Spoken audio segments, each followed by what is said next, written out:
I hope you guys can see my screen, right? Gauri, can you please confirm? Yes, it's visible, Arshad. Thank you. Okay, thanks, Gauri. And good afternoon, good morning, everyone. And thanks to GSDC for having me today here. My name is Harshit Ravichan, as Gauri noted, currently work as senior manager here based in Ireland, working for a telecommunication company. I have previously worked with EY, BSI, Grant Thornton. I also hold an MBA along with System and CCSK and a dozen other certifications. Yeah, let's go dive into the session today. So today I'm going to talk about building future-ready cybersecurity teams in the AI era. So as you may know, AI is the new thing which you are hearing on day-to-day basis, and one way or another you're using it. So let's dive into it. We see where we are, what needs to be done, how to work along AI instead of resisting it, all those things. So yeah, I'm gonna start now. So what you're going to learn today is, I'm going to talk about the journey, about where most teams are today, the baseline, what are the constraints we are facing going into 2026, how AI would fit into the security operating stack, what would be the target operating model looks like, and, finally the proofs, and actually look in terms of, measurable terms. So, and then 2026 skills framework, we need to be ready mapped to all the ISOs, 27001, 1718, and most importantly ISO 42001, and of course the NIST RMF and all those things. I'm going to talk about that. And then next time, most important thing I'm going to dive into is the hiring and development, both from candidates perspective and also the hiring managers perspective. That's very important. So you will be able to know what you need to be included in terms of writing a resume, what certification you should have in terms of cybersecurity and all those stuff. And and then of course I'm going to talk about the evidence cookbook as well, and along with the case study which I'm going to present. And another important thing is the global AI regulations, all the ones which is going to come as EU AI Act, the one which is coming in US, China, and all over the world. Something is coming, so we need to be ready for it. And I'm going to talk about that. And yeah, let's dive. So why act now? What are the current operating constraints? The hard deadlines, the higher governance bar, all those stuff. So let's start with the current deadlines which we have. So the EUA Act is nothing but European Union Artificial Intelligence Act. So it came into force on August 1st, 2024. And then prohibitions apply from February to 2025, and GPAI and governance will be from August to 2025, and the high risk obligations are going to come from August 2nd, 2026. That is where all the organization has to be ready from.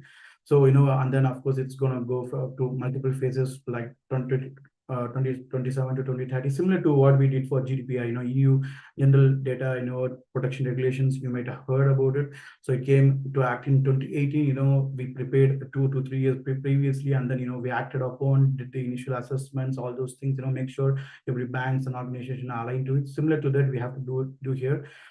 So, if you plan to sell or deploy into you'll be asked for inventories, risk tiering, human in loop checkpoints, monitoring and documentations, all by August 2026. So this is going to be a hot thing, especially in the European Union. If you're based here, I am based here. So this is something, every organization has to be planned on what needs to be done. And as many consultants have already started, providing the services to many organizations. And next one would be US State Colorado SB 24205. This is something related to for the developers and deployers of high risk AI. and then talking about the risk management, impact assessment, etc. It's coming effective from June 30. So that's another thing which need to be prepared for. And of course, about the China, they are bringing the measures for generative AI. They had it from August 15, 2023, and I think they're getting evolved. And so what I would say is moving forward, if you're working in this, or if an organization is working towards it, main important thing, we need to start with the AI systems register. Not register is nothing but you need to know what's the purpose of the AI. For example, if you're using, say, Microsoft Copilot, we need to know what's the purpose of it. What data can be uploaded, and who will be the owner, what's the risk tier. So we can use, for example, if we are already in the Microsoft ecosystem, if you're using Copilot, we need to make sure the company policies apply to it, so that everything has been controlled manner. And for example, we cannot allow employees to use ChatGPT because it cannot be controlled and publicly faced. So those kind of things needs to be taken measure slowly, because the and get ready for the EU AI Act. That's how the organization is getting ready right now. And and again, the governance bar has risen a lot, as you might know. I know about the ISO 27001, the gold standard of ISO related to information security certifications, and they have modernized it a few years back for 93 controls, and they have also introduced the PII, and cloud related on 27017 and 27018, and the most important is ISO 42001. So these are all things which are coming. So what I would recommend you guys, people who are actually already working in cybersecurity, or who want to come into cybersecurity, who want to go and look into GRC part of it, I would recommend reading this, because a lot of information is available online. So you can find everything online for free. You don't need to do a lot of research. And of course, you can also use certification bodies such as GSDC, and get certified in respective things what you would like to do. And the next one, of course, the cloud, as it was different 5 to 10 years back. Now 80 to 70% of organizations have their stuffs on cloud in one way or another. SaaS, PaaS, yes, or whatever you say, it is there. So most important thing is nowadays people use multi-cloud strategies, for example, AWS, Azure, and stuff. That's one important thing. So we need to be clear what's being used. Everything is being monitored, and everything. And then 27017 requires clarity on who hardens the virtual machines, who segregate the tenants, because segregation is very important in cloud, and who monitors the admin activity, and segregation of duties, how you verify this continuously. So if it is not documented evidence, it is not done. So make sure anything we do, it is being documented, and and there's evidence for it. So for anything in life in general, whatever you do, you have to make sure you follow a process, make sure you document it, and have evidence backed up, similar to what we do for organizations. If you're the one who is gonna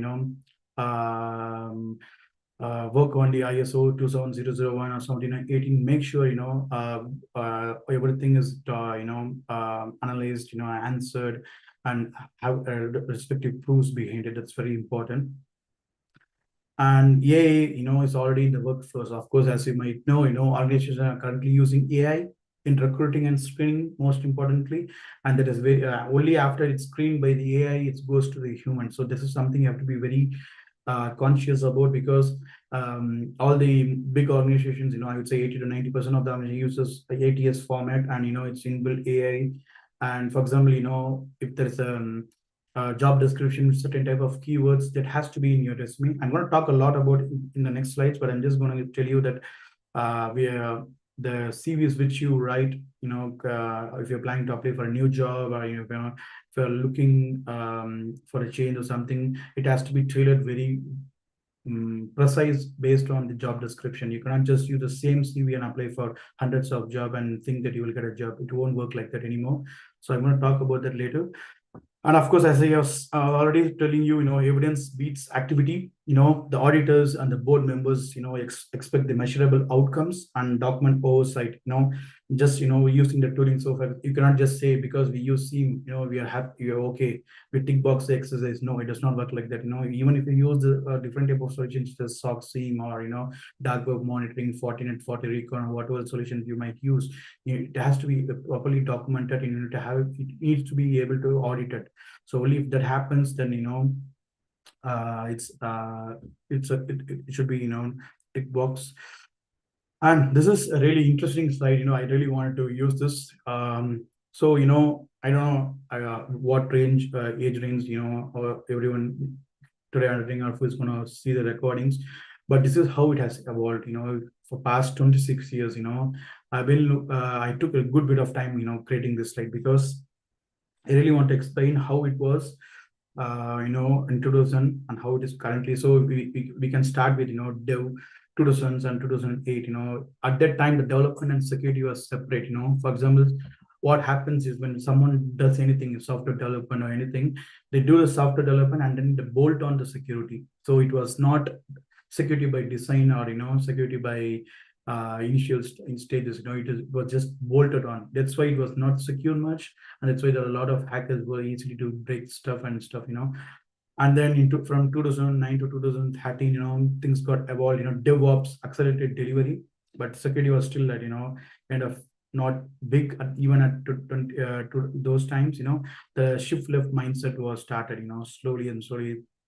So it was a practice where it started. And then in 2014 and 2018, Dockers and Kubernetes, as you might know, made a cloud native scale normally, and then shift left became, practical, and SecOps titans, the Sec IT operations and SOC flows, so it was much better in there. And then 2019 to 2022, there where it comes DevSecOps.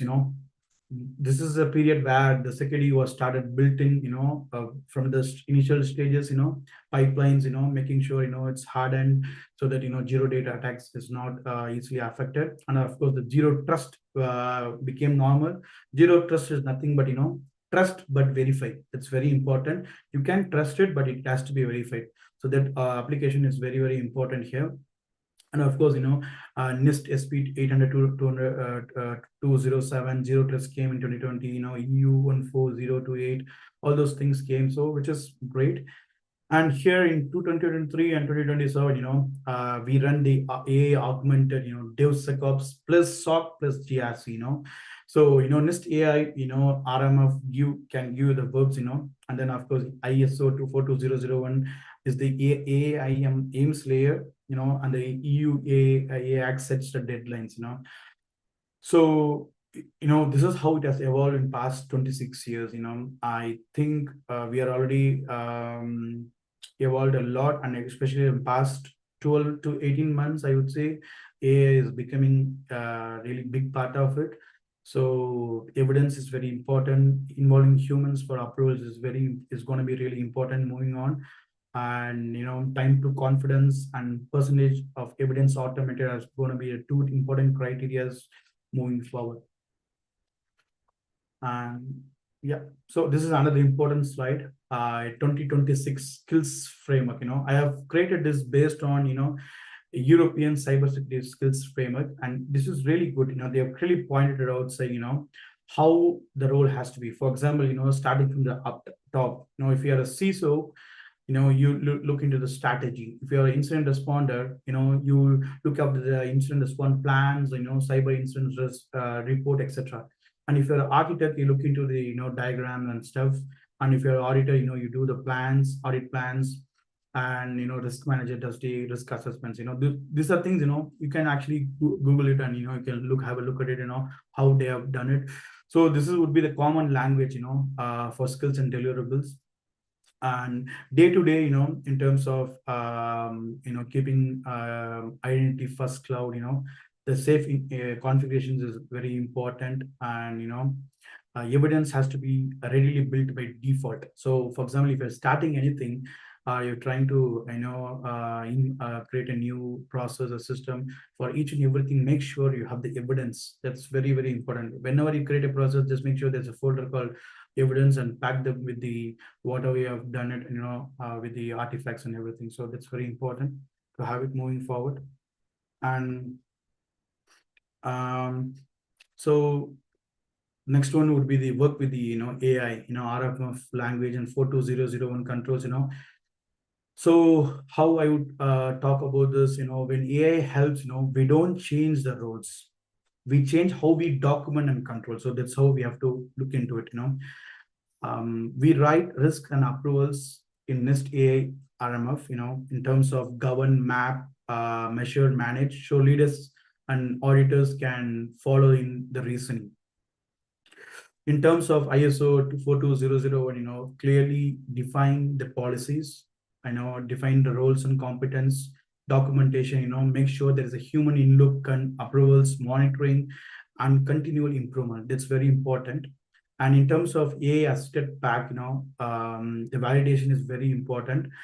And in terms of the communications, the timelines are very, very important. Deadlines are important in terms of EUA Act and other things which coming this year and later years. So have to be skilled up accordingly. That's what I'm trying to say. So if you want to get into the governance roles, you want to become an AI expert in terms of governance, these are the things you need to look into it, understand it deeply, and then so that you can use your skills and work accordingly.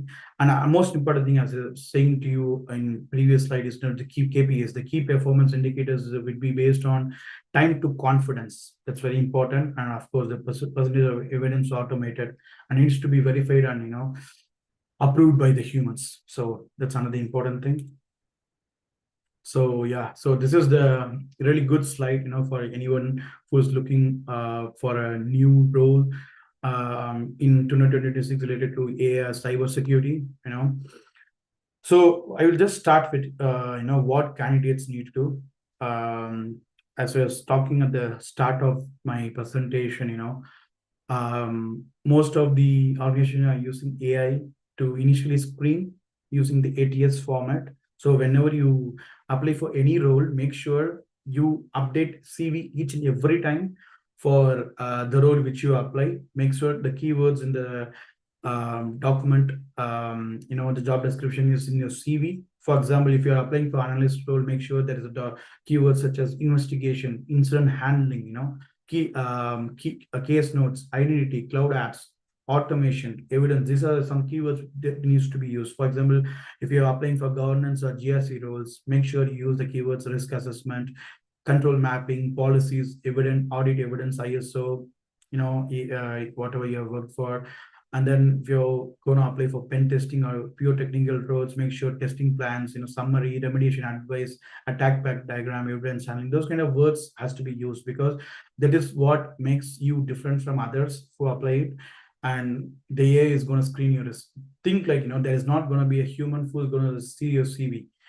When you upload into any company's website, it's going to go into the ATS format, which automatically going to screen, make sure what it does is in the background, it checks your CV, it checks the job description, and see whether it's a good match or a top match. And if it is a medium match, it may not even go to the hiring manager. And if it is only the good and best match, it goes to the hiring manager. So make sure the keywords are used. Of course, you can use the AI to initially draft, you can write your CV on your own and then use AI to make it better, but don't just depend on it 100%.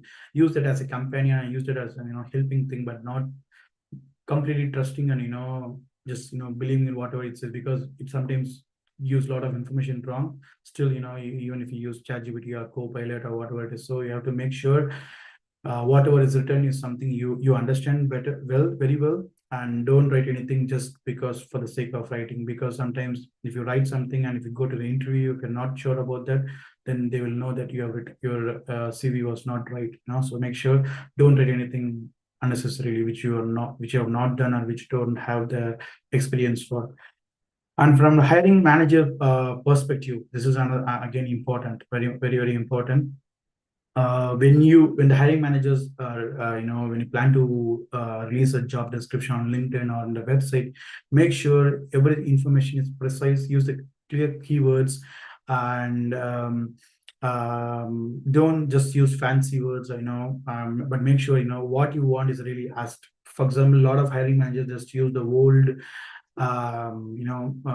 job description templates and just copy paste and you read it a little bit. No, it has to be exactly written. For example, if you're hiring for say, let's say, penetration test, make sure you take time, understand what is the requirement, make sure what does certification they need to have, such as OSCP, all those offensive certifications, make sure they're CREST certified if you're based in UK, Ireland, or, all those things need to be verified and make sure the informations are included there. And then once you get a CV and check with the job description and see whether it's a good match, and if you feel he's going to be a good fit, then you can have a call with them and then move forward accordingly. But put it simply, both ends has to do the job really well. Candidate has to make sure it is written based on, a CV is written based on the job description, and hiring manager has to make sure job description is really correct and what is what the role is for. Yeah. Okay, so again, automation and AI in cyber work, what changes and what stays human, automation drafts. For example, for drafts, we can use automation, of course, and then people check and decide it, and then we record the decision with evidence. So that's very important. You can use AI, of course, no problem, and make sure you read through it, make sure it's correct, and then you use the evidence why you think that is correct. So this is something you have to always keep in mind, because we cannot completely blindly trust AI to make sure they whatever written is already correct. So make sure anything in a collection, in terms of summaries and everything is correct, and then you move to the humans decide part, which is the risks, approval, exceptions, remediation policy, whatever it is, you can do that. And then the guardrails. This is very important, especially when the EUAA Act and other things comes.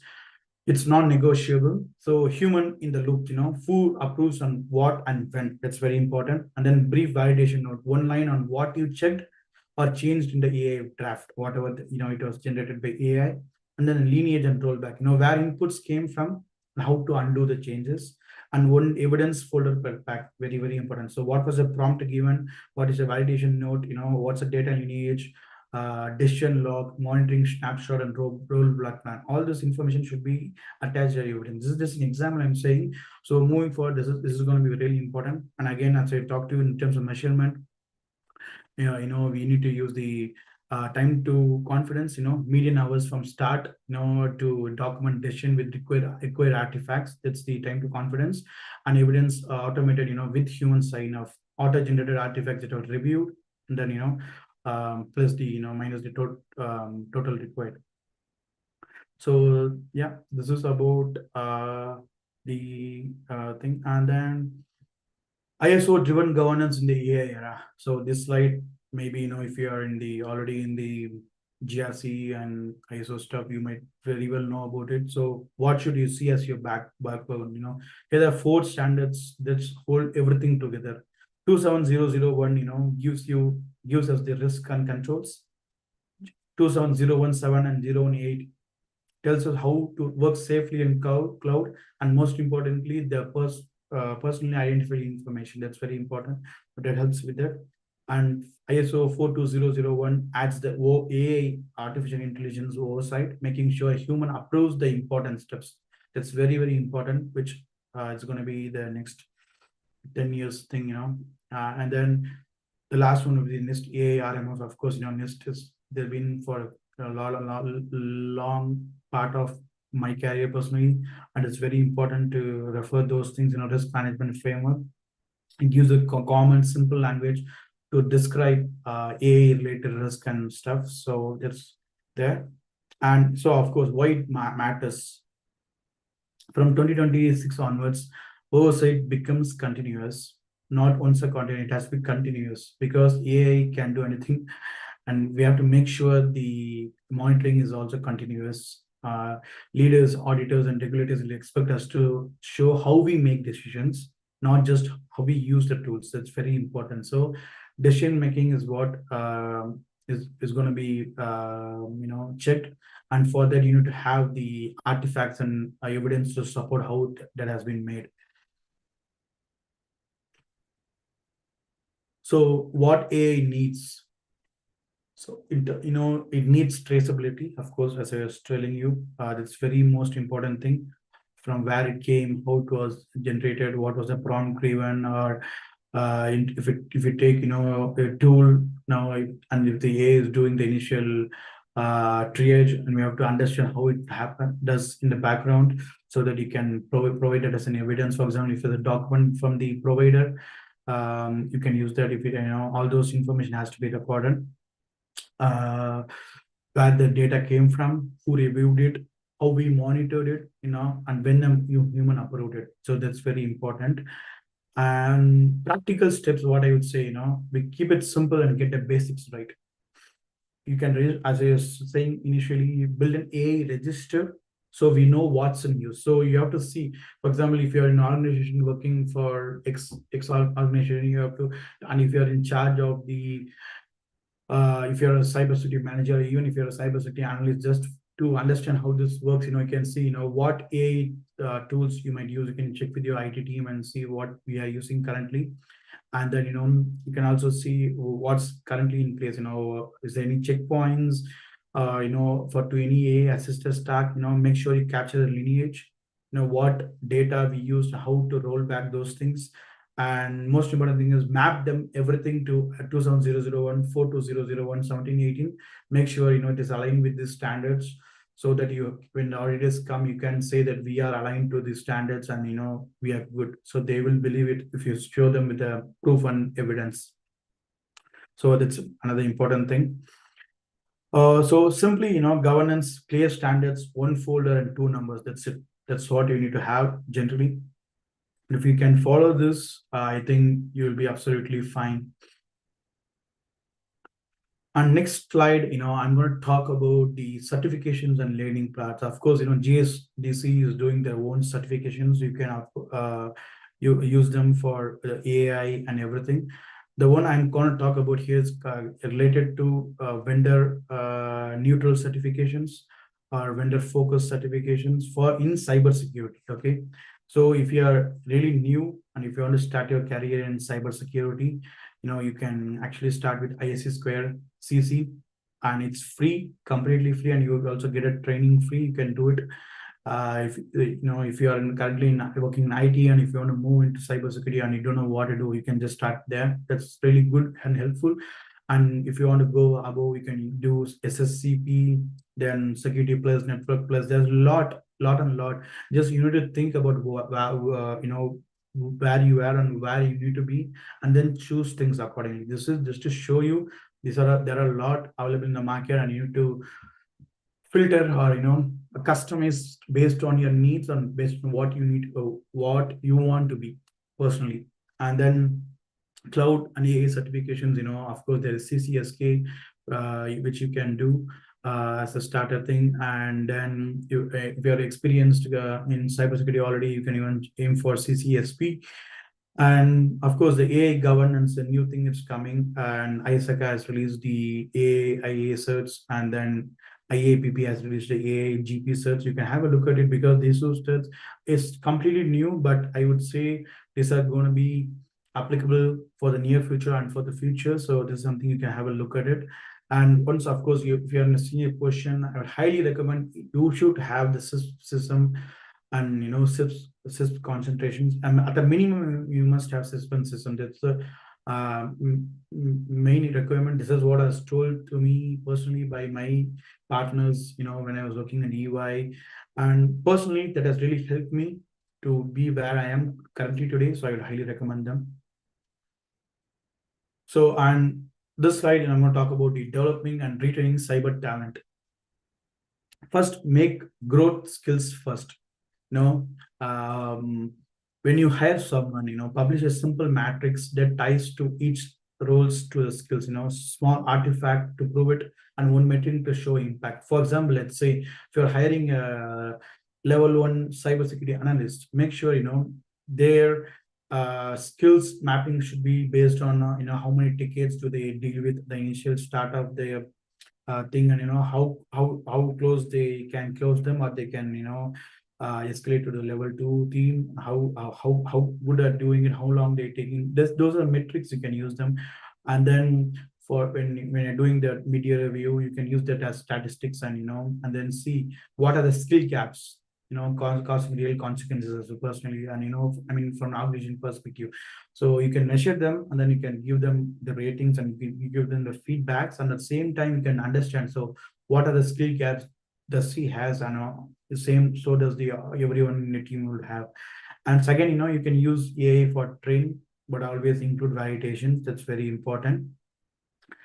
And third most important thing is, rotations and internal mobility.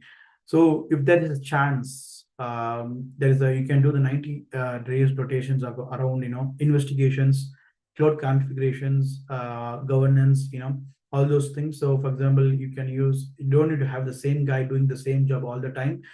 So this is what we call as, job rotations. Make sure, when there is there is two or three people who can do the job, they get to keeps rotated to make sure they don't have the same responsibility, so it's like stuck with them, instead of having multiple people doing the same job. So in case if someone leaves, or if someone is on holidays, someone gets sick, there will be another person to take care of that thing. So it's not a single point of failure. So that's another important thing. And of course, the fourth one will be the evidence by default. Most important thing is mapping the day-to-day tasks, to ISOs as much as possible. And as I was again and again saying the same thing, because this is what is very important, going to be, which everyone needs to follow moving on.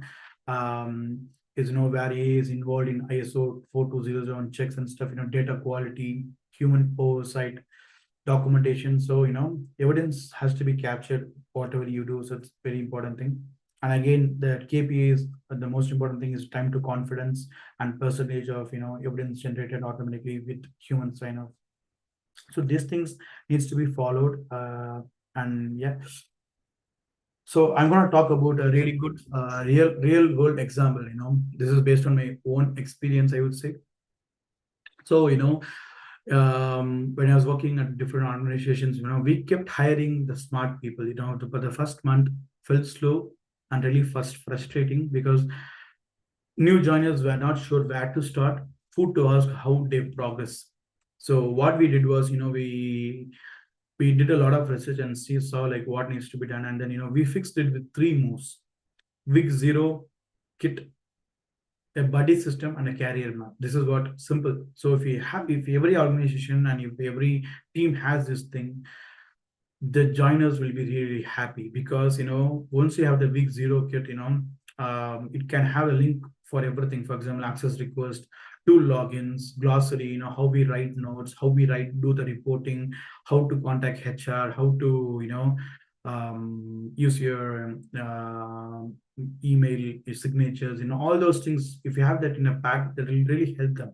And then a micro video, how to work this, how to work that. For example, if it is technical role, they can have information about what they need to do on day one to understand, how things work. Maybe they will be working with a different tool or a different thing in a previous company, and they need to upgrade the skills to make sure they understand what they need to do here. So those kind of things really helps. And then there should be also be a single where to ask thing, so they can ask questions and try to find answers. And the most important thing I would recommend, everyone, they have a buddy system. For example, if anybody new joins, if a level 1 analyst is joining, we need to buddy them the level 2 or level 3. So if a level 3 is joining, we need to buddy them the manager or senior manager. Or similarly, if a senior manager is joining, buddy them the CISO for at least for first 20-30 days. What happens is, they will, the buddy can really help them, the new joining, when they're on level senior, they know exactly, because they came from that level to this, so they know what needs to be done, what are the things they need to know. So that's very helpful for the new joining. So there can be a structured touch points, day 1, day 5, day 15, day 30, see where they were, what help they might need, and then they can point them in the right direction. So that really goes a long way. We think, this might be time waste or something, but this actually really has gone a long way, actually, from my own experience. And then the career map. So that's another important thing. So, simple one-page skill matrix for each role. For example, if there is a level 1 analyst, we need to provide them with example artifacts, what suggested certification they must have. For example, if you are a L1 analyst, you need to have a security plus SSCPC thing, and if you're a senior guy, you need to have a system. All those things. If you only have those things, then you will be promoted to the next level. That will motivate them. So these are things you have to tell them at the start. So now you are here, you have this search, and we would recommend you doing this search if you want to get promoted to a level 2 or level 3 analyst or manager, whatever it is. That's how the motivations helps them to achieve the goals, because if you set the criteria correct at the start, they can plan themselves what needs to be done, when, how, that will motivate them automatically. So that's very important thing that needs to be done at the start. And yeah, and this is all about the really good well example, and we have actually used them, and this has gone a long way in the old organization which I worked, and I would recommend to other organizations as well. So, and this is the most important thing, practical takeaways. Remember one thing. So whatever I have talked here for past, 40 minutes or so, it may not be 100% applicable to you. So what you need to do is, take what is best for you, take the thing and work towards that, because not one thing can apply for everyone. This are because I'm just talking generally on multiple things, for organizations, for a hiring manager, for individuals. But when it comes to personal, you have to always tailor and customize according based on your needs. For example, make sure you tailor keywords, and if you're individual, past filters a tailored CV and one artifact. I know if you lead a team, fix onboarding, make sure, week 0 buddy carrier map, whatever I said, is being implemented. It's not going to take a lot of efforts, but of course, for the initial thing, it may take a little effort, and you need to get approvals from your, from upper levels, showing that this can really help, and this can actually help and motivate people. Then they will understand automatically, and the management team will also help you. And if you're in audit or privacy, the A register, which I have already told about, and then mapping to ISOs, and then of course you used in NIST RMF, and don't forget about the govern, map, measure, manage. This is very important generally. So these things, if you can follow, that will be really helpful for you. And the last slide, I think the one before slide, this is very important.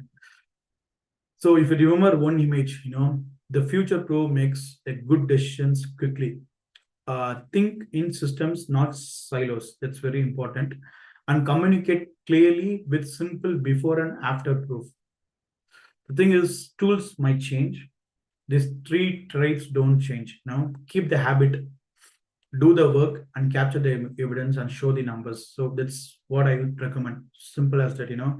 Make sure you do a good judgment that comes with the experience. I'm not saying everybody can just do a good judgment. So it comes with the experience, and then systems, think, connect people, process, and tech. Fix causes, not the symptoms. That's very important.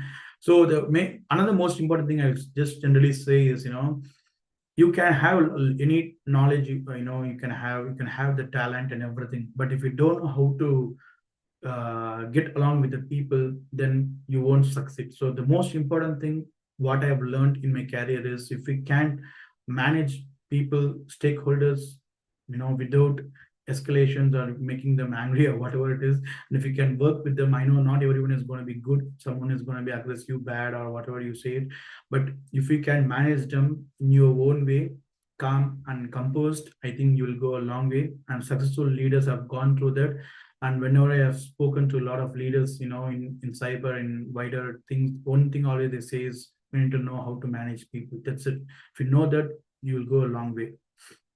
And make sure you are a really good communicator. If you don't have the, communication skills, make sure, I would recommend, going for Toastmasters and, joining them, improving your public speaking skills. This will all help you go a long way.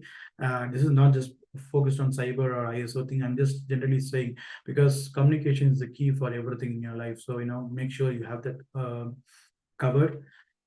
Yeah, that's about it. And if you want to connect with me, you can use the QR code. This is my LinkedIn here, and you can ask me any questions now. I'm happy to answer. I know we only have like 15 minutes, but I'll try to answer as much as possible now. And if you want, you can always reach out to me on LinkedIn. Yeah. Thank you so much, Harshad, for that insightful session. And yes, even I have shared Harshad's LinkedIn over the chat box, and now the platform is officially open for question and answer. So it's your time to get connected directly with Harshad, and you can drop your questions in the chat box. Let's wait on some questions. Sure. Yeah.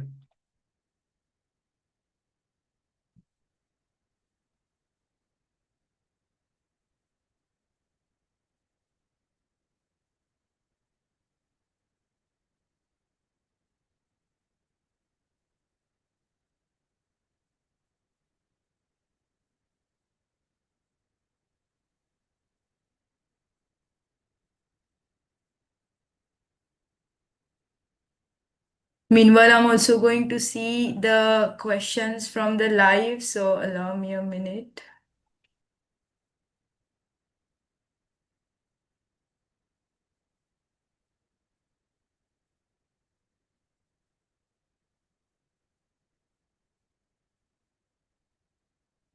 Hi, Danny. Yeah, of course, the job market is changing really fast. How you can adapt to it?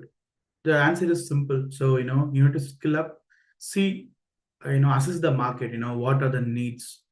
If you have that right, qualifications and experience, what the job market requires. For example, in the next 20 years, it's going to be all about AI. You accept it or not, it's going to be that.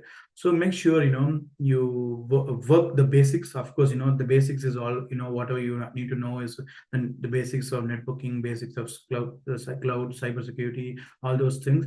And on the same time, learn more about AI, and then try to do AI certifications and stuff. Stand out by doing things which others don't do. That's very important. For example, uh, I mean, in terms of adapting, is most important thing I would say is networking. I always say this to a lot of my friends and colleagues: networking is your net worth. I don't know where you are based, and wherever you are based in the world, make sure you connect with the top professionals in your sector, in your whatever you're working. So that helps you go a long way. Because all my career in Ireland, here in Ireland, I got where I am because of networking. Because I did not apply for any jobs when I was looking for a job. It already came to me. It's because I had a really good networking. And make sure whenever you deal with anyone, always be kind, and don't try to be like um, like, be as much as professional as you can. That's most important thing. And you won't know who will help you at which part of your life. So just be like as much as professional, and good networking, and then doing right search and skills, upgrading your skills, and gauging the market is what you need to do. And of course, if the time is right, you will get what you want. Yeah, I hope that answers your question, Dan. Thank you so much, Harshad, for that answer. And there is another question that we are having from the live. It says, from your personal experience, what has been the biggest mindset shift security leaders need to make when integrating AI into cybersecurity teams? Big Can you just copy paste that into the chat if you can? Yes, yes, I can drop it into the chat.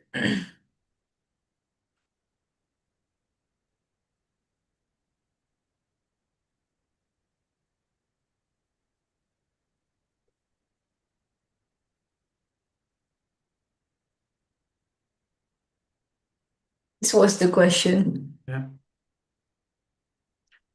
So the biggest mind shift security leaders need to make when integrating AI into cybersecurity teams.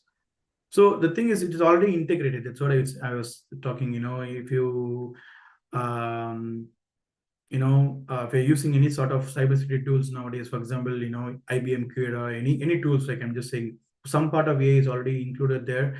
And for example, if you're already using Microsoft Copilot, which is an AI, for generative AI.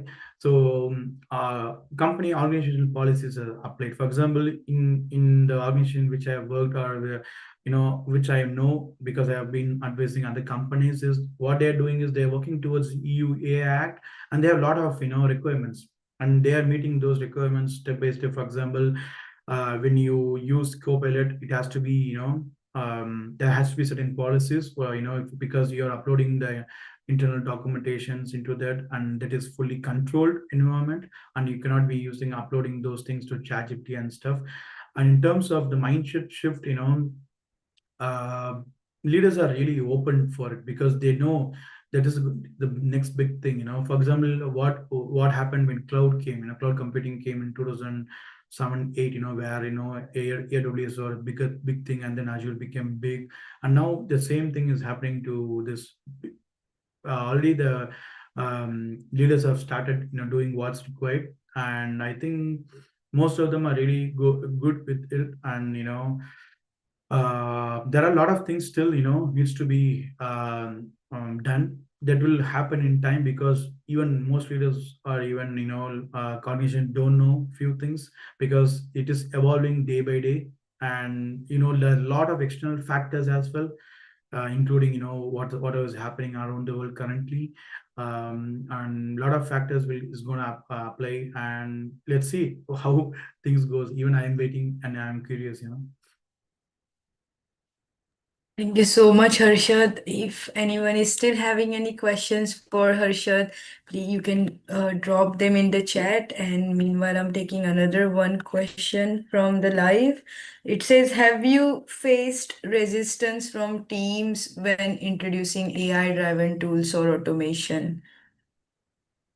Yeah, I mean, the thing is, uh, in terms of resistance, it wouldn't be teams, it would be coming from the management, because they are, whenever the management hears the word AI, they are always hesitant, because they are little bit concerned, what would happen if you use this, that, and then, of course, like I was saying in the slides, whenever you want to do something, whenever you present it to your teams or your management, do your research, understand what you're going to do. If you're going to introduce a tool, if you say that this tool can help for this, make sure you do it with the evidence.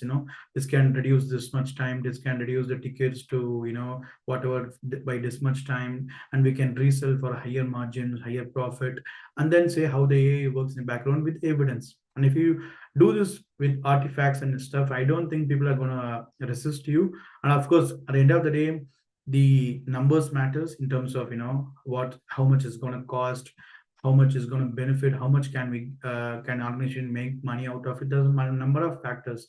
So everything, when you put everything into a jar, and you can manage things, so then I think that should be absolutely fine. But of course, still there is going to be a little bit of resistance, at least for next few years.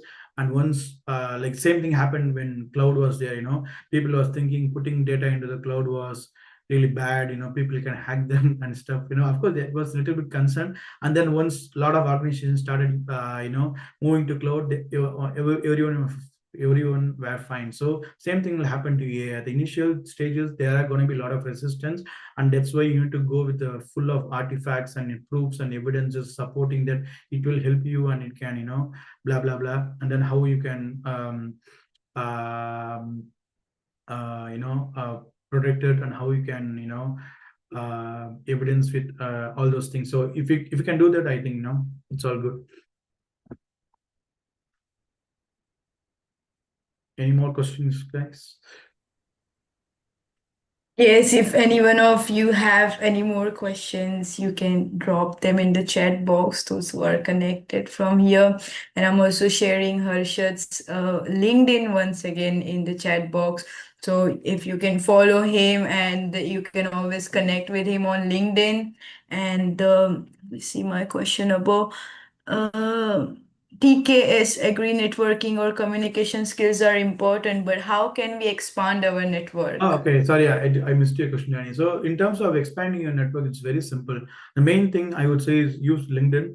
I don't know where you are based in the world, but wherever you are based, make sure you create your LinkedIn account, and connect with the right professionals in your market. And most another important thing to do is go and attend free in-person events. I don't know, like that. For example, if you take in Ireland and UK, there are a lot of events which you can go and attend. Which is, and if you are ISAC or ISS Square member, you can go and attend those events where you can network people's in your cybersecurity. And that's how, like, start with LinkedIn. That's most important thing. And then events across the in your country wherever you're based. I'm sure there are a lot of events happens. For example, I'm based in Ireland, and I usually travel to UK and Europe. There are like hundreds of events happening all throughout the year, and you can, most of them are free, where you can just go there, attend the session. And there'll be a lot of speakers and guys attending. You can make a connection there, and who knows what, anybody can help you at any part of time. So that's how you have to do it. Yeah.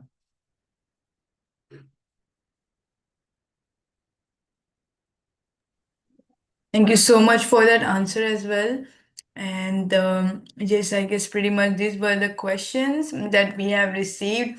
And Harshad, like before we call this session off, would you like to give any final statement? Yeah, I mean, my finance statement will be simple. So outcomes over tools. So that's very important, my first statement. So whatever you do in your life, make sure you do it their full effort, and you will get the reap of it. Keep working hard, and just be smart and network, as I just told you. So smart, being smart, and right networking, and meeting the right people at right time. And if time is good, if everything falls at same place, you can go where you want to be. So just keep working hard and smart, and you'll be fine. Yeah. Thank you so much, Harshad. And as I have told you all, everyone already, I have shared Harshad's LinkedIn in the chat box. So make sure that you are following him. And also, yes, I have a couple of more announcements to make. So allow me a minute as I share my screen. So yes, on 4th of March, we will be having Rafael Edwin, who will be giving a session on managing cyber risk using ISO IEC 27001, 8:30 a.m. CST, 10:30 p.m. SGT. So make sure you're joining this session. Also, if you would like to get yourself certified, you're getting a special 20% discount for being a participant of this session. So I'm sharing the more details in the chat box soon. And also, GSDC has launched a utility tool that helps you strengthen your professional presence and also opens the door to the global opportunities. And it is for 100% free for all the participants who have joined this session. All you have to do is use the code AUG100, and yes, you will be getting your journey of making your professional visibility on another level from there with the help of utility tool. Also, yes, coming this week itself, we are having a woman leading the AI powered enterprise panel discussion, learning and leadership, happening all the way from 4th to 6th March. It's yes, the registration has started already. You can scan the code at the bottom left, and you can get yourself registered for it. Also, we have the AI series going on for this week. So, if it's something that interests you, along with the learning and development series that is also happening this week, make sure you're not missing out on it. Now it's time to celebrate our referral champions, Astik Saxena, Rakesh Ranjan, and Bandi Heman. If you're someone who would like to invite your colleagues or co-workers or your communities to one of these events and earn vouchers worth $400 from GSDC, all you have to do is just register yourself into this championship, and as soon as you start to climb up the leaderboard, you earn vouchers worth $400 from GSDC. And if you would like to be a part of any of the Learning Capsule webinar or the podcast, you can reach out to me on kauri@gsccouncil.org, and I'd be happy to get you started from there. And lastly, we would love to connect with you. So make sure you're following us on LinkedIn. You can visit our website for more details. You can also join the exclusive WhatsApp group that keeps you updated about all the sessions that are aligned. And if you could kindly share your session takeaways and learning outcomes on reviews.io, we would be delighted to read them. And with this, we're coming to an end for today's session. Harshad, thank you so much once again for your insightful session. We would love to have you sometime here in the future as well. And thank you so much, everyone, for joining this session. Good day and good night. Thank you, Arshad. Thank you, Gauri. Bye bye. Pleasure.